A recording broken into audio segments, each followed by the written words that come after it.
Beep, beep, beep, beep, beep, beep. Welcome to the court with the Edijester. How are we, good people? Great to be speaking with you once again here from the court. First off, become a warrior teacher starting in September. Come on. Come and join us. It'd be great fun.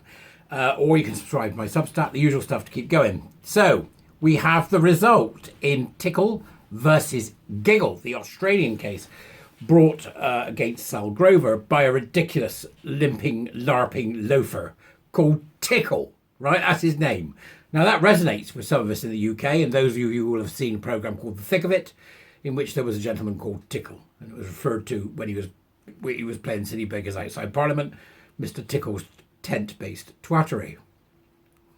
Right, so Tickle is the name that we're familiar with. Tickle versus Giggle couldn't possibly be a more ridiculous name for a court case. But yeah, here we have it. The result is in, and Sal, to all intents and purposes, lost. In what is one of the most ridiculous court judgments I've ever seen in my life, that has declared this larping, lumpen bloke called Tickle to be a woman. Yep, you heard that right, ladies and germs, to be a woman. We really have gone through the looking glass in Australia. It's not safe for women and girls. Women can no longer have their own sports. They can no longer have their own apps. So, understandably, women are going to be very upset about that. I was lucky enough this morning to get up early enough to go into a space run by Edie Wyatt. Now, some of you will be familiar with Edie. Edie was, in fact, one of the first people who ever got together with me for an online chat going back a few years ago, and it was great to hear her voice and be able to speak to her once again. But we also had a marvellous woman called Tess, who gave us a term which I think should enter the annals of GC history, which is people spouting from their ovary towers, which I thought was genuinely genius. We must be careful here not to overreact to this result, which will lead to a moving of the case to the High Court, to the appeal court in Australia. It's not over till the fat lady sings. So I think that we have to be commiserating with Sal, but also recognising that the fight in Australia continues, as of course it should. Here in the UK, we have better news on the puberty blocker front, as I said in the space this morning, in that Wes Streeting has now said that will be extended to Northern Ireland. I mentioned this yesterday, but I think it's worth mentioning again. And I also think that there's change coming because of Star Wars. They cancelled the new Star Wars. Going woke and going broke is going to be a big thing in the next few years because Hollywood's waking up.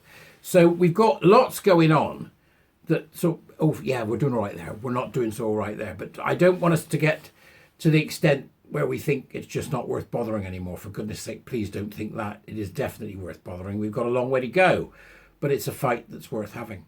The space was particularly interesting because there was an element there of talking about the difference between collectivist and collaborative activity, which is something that I and the warrior teachers are fond of throwing around in our conversations.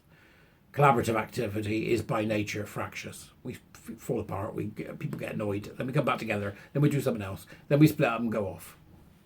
So we're going to see more of this as we move forward, this kind of ridiculous judgment, until we recognise that the law is the only way that this will be changed, and the lawfare is the only way to do it. And if we end up with a situation where lawfare doesn't, you're then firmly in the political. And the problem with the political is it's downstream from culture. So we're back to, how do we do this? One person at a time. It's the most important thing to remember. One person at a time. Keep having those conversations. Keep asking those questions.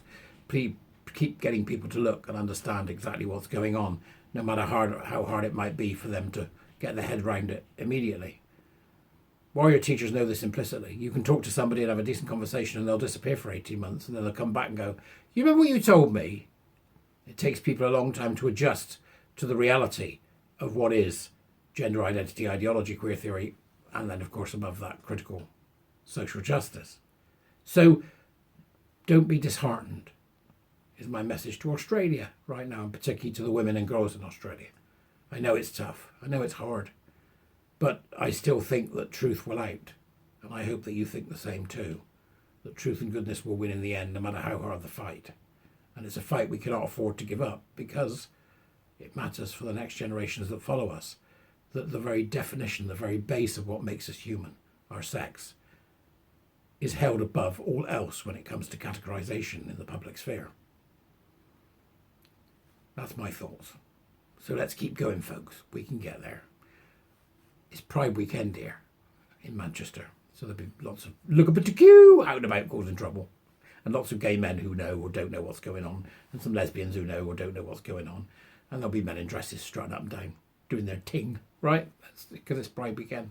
So I get up this morning at 4:30, by 5:30, it's blowing a gale and it's pissing down. Oh gosh, what a shame. Never mind. That's it from me today. Go on, go do something. I intend to. I'm going to have a bacon sandwich. I'll see you later. Bye-bye.